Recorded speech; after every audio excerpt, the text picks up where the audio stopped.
to start in the heart of the city of Seattle, certainly the economic heart of the city of Seattle. Last night, there was a murder right outside the Amazon spheres, which have become really very quickly an iconic place in Seattle.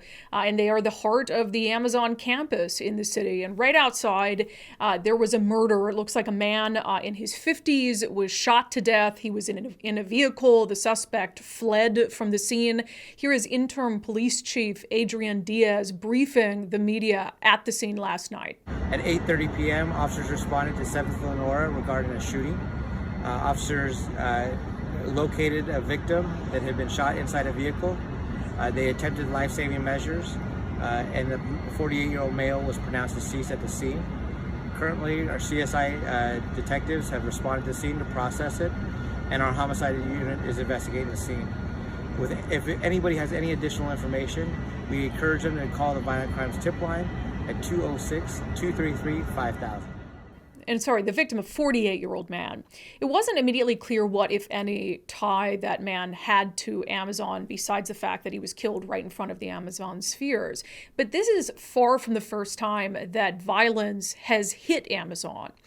You might recall back right before the pandemic began, there was a shooting on 3rd and Pine, which has become a notorious corner for crime in the city of Seattle. 8 people were shot, including a little boy, and 2 Amazon workers were injured in that shooting. You know, the 2 men involved, these were people who were known to law enforcement. Both of them had warrants out for their arrest before that shooting happened. One of them had 44 arrests on his record at least, as well as 20 criminal convictions. The other one, 15 criminal convictions, about 24 arrests. So these were bad guys. And then they just get in a gunfight in the middle of downtown Seattle. They strike, like I said, a little boy and also injured 2 Amazon workers.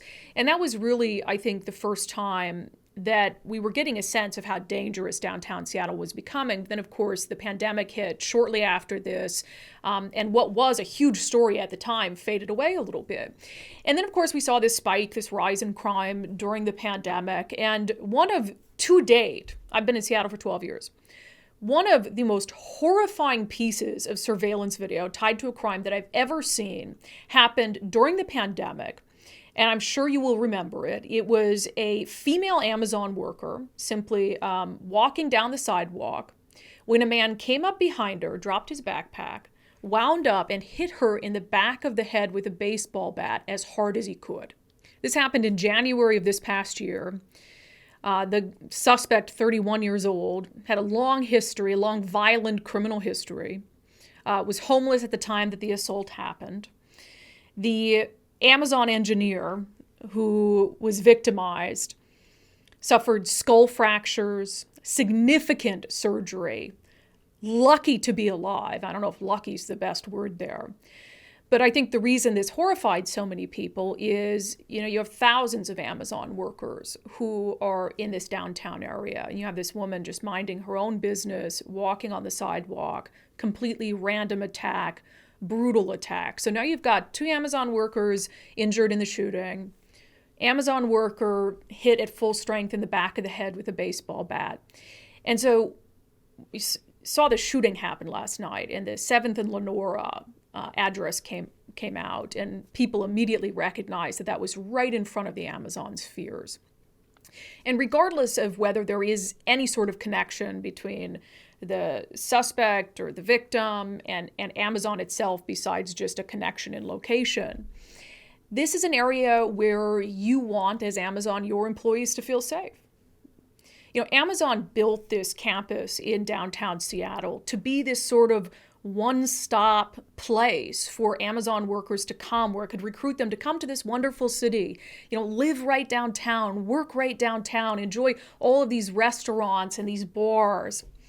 And that is the furthest thing from what it is right now. This campus and that whole area during the pandemic didn't do well economically. You have this entire ecosystem of small businesses that relied on Amazon's workers to be able to thrive. And when those workers weren't out and about every single day, it had a huge impact on that area. And you combine that, the impact from what closing things down during COVID had on this area, and you combine that with now the horrendous levels of crime that have moved in, and you have to wonder what kind of future Amazon sees in the city. One of the keys, I think, to dealing with the crime crisis in downtown Seattle that we're seeing, and just the prolific open-air drug markets, people just selling stolen merchandise out in the open, victimizing people out in the open, one of the probably most effective ways to deal with that is to get people back to work in downtown Seattle, is to get these thousands of Amazon workers out and about again, spending money, going to bars, going to restaurants, going to the office. But why on God's green earth would Amazon ever consider doing that? Ever consider telling their employees, hey, it's time to go back to work. It's time to bring downtown Seattle back to life, if this is the kind of stuff that might happen to them? How much is one corporation expected to take? When you look at Amazon's relationship with the city of Seattle, to me, it is a wonder that they're still here. For years, you had the Seattle City Council railing on this tax Amazon proposal, ultimately passing a tax on high-paying jobs that was really intended to be a tax on Amazon.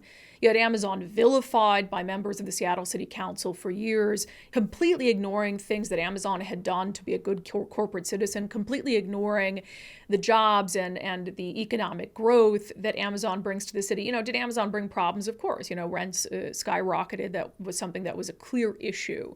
But, I remember talking to a mayoral candidate in Lorena Gonzalez who said that she didn't believe Amazon was a net good for the city, which is pretty remarkable when you think about it. So you combine the vilification that Amazon has endured, and then you look at the direct targeting of Amazon. For instance, Amazon Go stores have been a regular and repeated target of protests and vandalism and destruction by rioters in the city of Seattle. And Amazon and Starbucks stores seem to be two favorite targets. So you've got Amazon being vilified at the highest levels of Seattle government for a long time. You've got rioters who think Amazon is a terrible company and wants to destroy their storefronts. And then you have a crime crisis that is impacting in a real way the sense of safety and security for Amazon workers. Is Seattle still a city that they can recruit people to come to? Is the downtown area still a place that they can pitch as this wonderful experience for employees who they want to come here?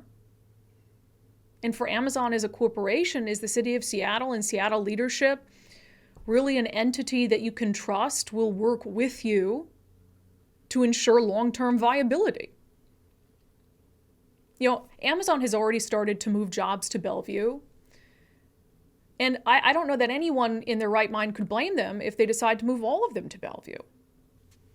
I do wish that Seattle leaders would wake up and understand how much this city, especially right now trying to bounce back from the pandemic, trying to come back to life, how much they do need to cater to Amazon. That they do need to dedicate resources and outreach to trying to not only mend the political relationships that have been broken with Amazon, to not only stop the vilification of Amazon, but to work with Amazon to ensure that their campus is safe, that the downtown area is safe, that they'll bring people back to work, all of that. Seattle is supposed to be the economic engine for the entire state. And right now, the city of Seattle has a hell of a lot of work to do to keep them here.